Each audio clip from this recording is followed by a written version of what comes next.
Mara zote huwa tunaongoza watu wa aina tofauti tofauti, lakini wenye lengo moja. Na wakati huo huo sisi ni binadamu ambao tuna tabia za aina tofauti tofauti ambazo tumezaliwa nazo, tumekuwa nazo. Na kama tabia hizo tukiziingiza katika uongozi wetu, basi zinaweza kuleta changamoto ya kutokufikia malengo yetu kwa pamoja. Ili uweze kuelewa aina ya kiongozi au aina ya personality ulionayo, ni lazima uweze kuangalia viongozi waliokutangulia waliongozaje, walifanyaje, na je waliweza kufikia malengo waliokuwa nayo, au kuna kitu chochote ambacho kiliwakwamisha hawakuweza kufika salama. Na ili uweze kulifahamu hilo, leo nimekuletea aina mbili za viongozi au aina mbili za personality ambazo walikuwa nao viongozi wa mwanzo kabisa wa kihistoria, ambao walikuwa na majukumu makubwa sana ya kuwaongoza taifa kubwa la Israel kuweza kufika katika nchi ya ahadi. Na watu hao si wengine bali ni Musa pamoja na Haruni. Fuatana nami kuanzia mwanzo mpaka mwisho ili uweze kujua, je, wewe una personality ya aina gani? Na je, personality yako inaweza kukusaidia wewe kuwaongoza watu wako vizuri mkafika mwisho wa safari yenu au katika malengo yenu? Lakini pia fahamu, kama wewe aina yako ya personality au ya uongozi ni Musa au ni Haruni, fahamu ni namna gani, vitu gani ambavyo unatakiwa kuviepuka ili uweze kuendana vizuri na watu na muweze kufika katika malengo yenu. Vile vile pia kama wewe ni aina ya kiongozi kama Haruni. Tukianza na Musa, haiba au personality ya Musa ni mtu mpole, mtu ambaye sio mzungumzaji sana wala sio mtu wa watu sana, ila ana msimamo, lakini pia ni mtu anayesukumwa na maono ambayo yako mbele sana kuliko yaliyopo sasa. Kwake kile ambacho amekidhamiria kukifanya au amekikusudia ni cha muhimu zaidi kuliko na vitu ambavyo vinapita kwa muda mfupi tu. Hawa sio watu wa watu sana, yani sio watu ambao wanaweza kukaa na wewe akakupa airtime au akakupa nini. Sio kwamba sio watu wastaarabu au sio watu wanaopenda watu, hapana. Anapenda watu ila tu hana maneno mengi sana ya kuongea na watu. Na hii inaweza kuielewa vizuri pale ambapo alipewa hii assignment kwa mara ya kwanza kabisa, akamwambia Mungu kwamba mimi ni mtu mwenye midomo isiyotahiriwa, akimaanisha kwamba mimi ni mtu ambaye siwezi kusell idea. Siwezi kumuuzia mtu idea mpaka akaelewa vizuri na tukaenda kwenye eneo moja. Ni tofauti kabisa na mtu kama Haruni, ambapo Haruni yeye ni mzungumzaji, ni mwongeaji, ni mtu wa watu, ni rafiki wa watu, ni mtu ambaye yani anaweza akakwambia kitu akakushawishi mpaka we mwenyewe ukakikubali.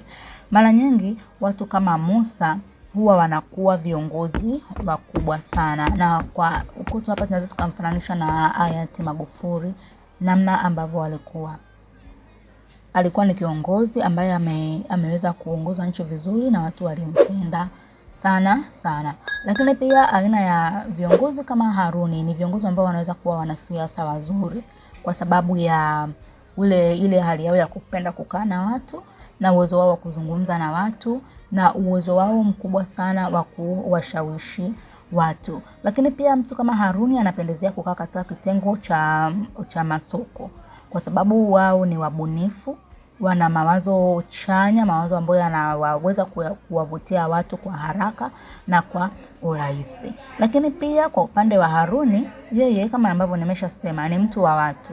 Ni mtu anayependa kuchangamana na watu, ni mtu ambaye anaweza akazungumza na wewe katika lugha nzuri mpaka ukamuelewa, ukamkubalia kile ambacho yeye anakitafuta kwako. Kwa hiyo tukiwa tunaendelea kuangalia hivi wote wawili, tuanze sasa kwa sifa za kiongozi mmoja mmoja, Musa kama Musa na Haruni kama Haruni. Kwanza, sifa za kiongozi kama Musa ni kama nilivyoshasema, ni mpole, ni watu ambao huwa wanaaminiwa na watu mara nyingi sana.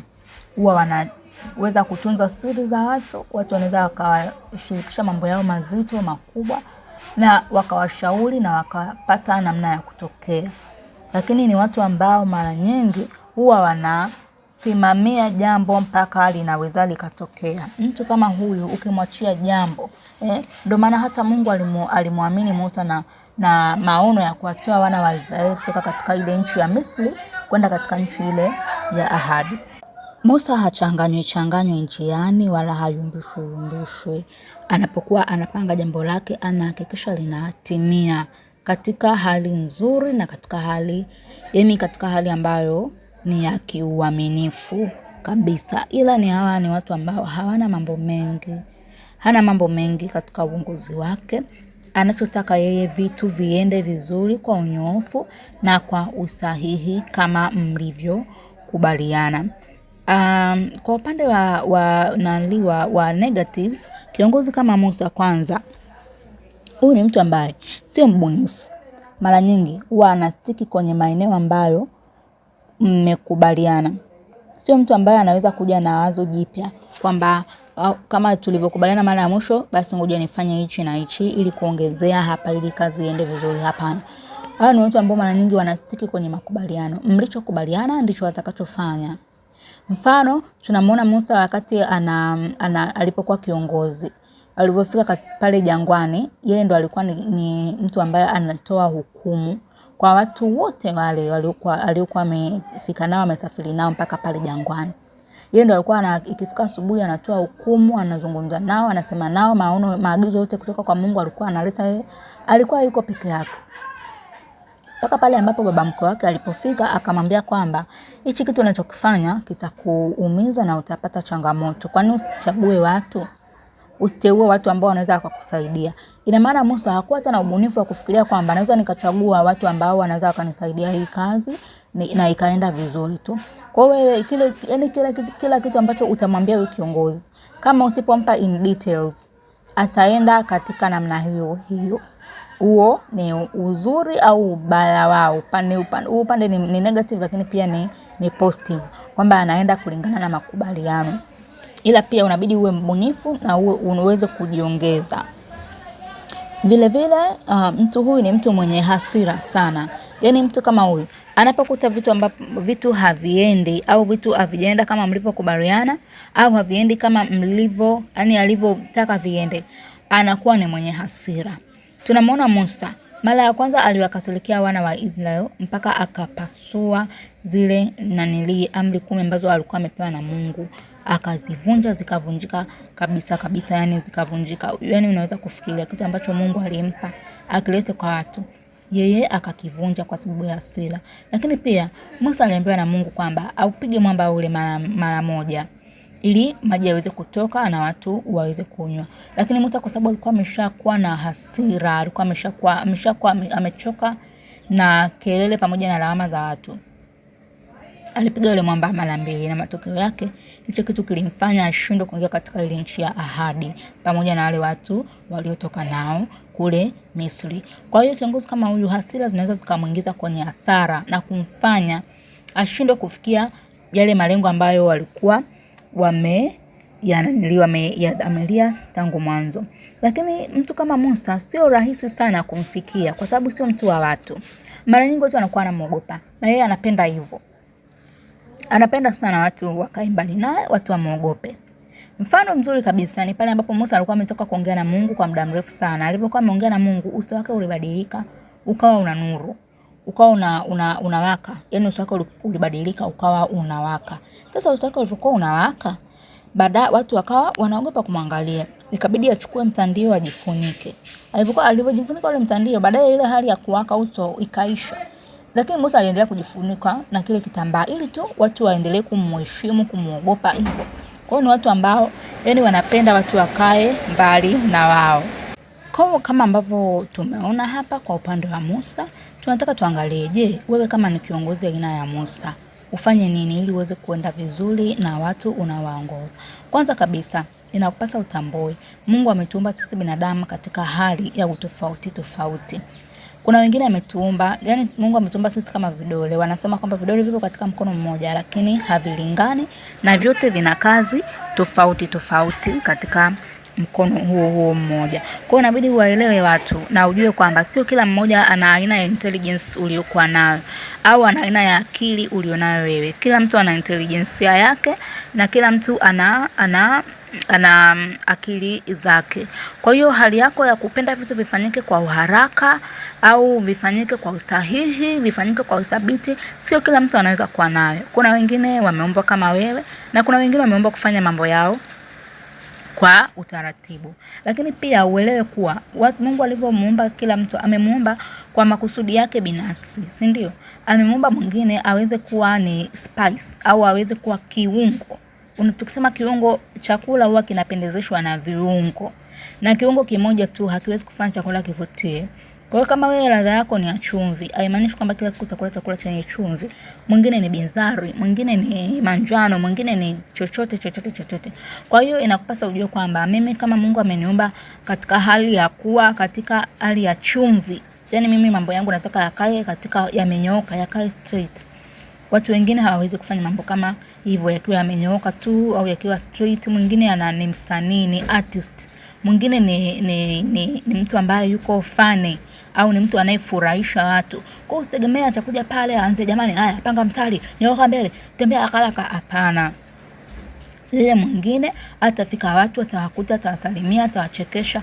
Kwa hiyo wewe usijisikie kuboeka, usijisikie kuona unapotezewa muda au nini. Elewa tu kwamba ni haiba na personality za watu zinatofautiana. Lakini pia ujielewe kwamba wewe ni mtu wa hasira. Na pale ambapo hasira unapoona kabisa kwamba hali yangu inataka kubadilika, nataka kuingia kwenye hali ya hasira, jitahidi kabisa kujidhibiti. Ikibidi acha hicho kitu unachofanya mpaka pale utakapopoa ndio uendelee. Kwa sababu hasira mara nyingi zinaleta hasara. Mara nyingi zinampelekea mtu kuingia katika gharama ambazo halikuwa hata hajazikusudia. Tunamwona Musa ameshindwa kabisa kuingia kwenye nchi ya ahadi kwa sababu ya nini?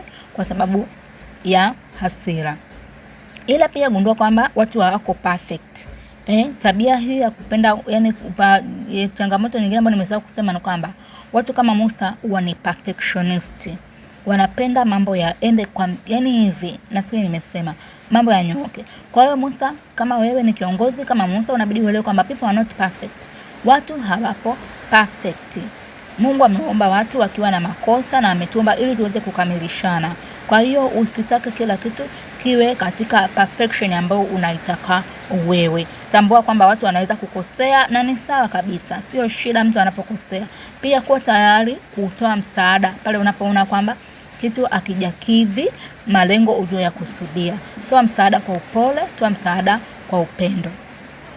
Kama wewe ni mtu ambaye unaongozwa na kiongozi kama huyu, hakikisha kwanza unamuelewa.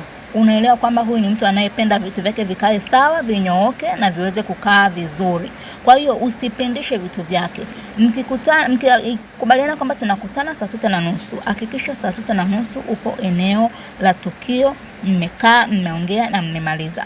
Pia elewa kwamba sio mwenye kiburi, ila ni mtu tu ambaye anapenda kufanya vitu vyake kutokea ndani.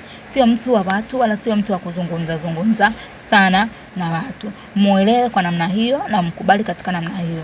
Lakini pia watu kama hawa mara nyingi wanakuwa ni wapweke. Kwa hiyo kuwa sehemu yao ya faraja, kuwa sehemu ya kuwafariji, usimbeze wala usiseme kwamba anajifanya anajua, anajifanya anaelewa. Hapana.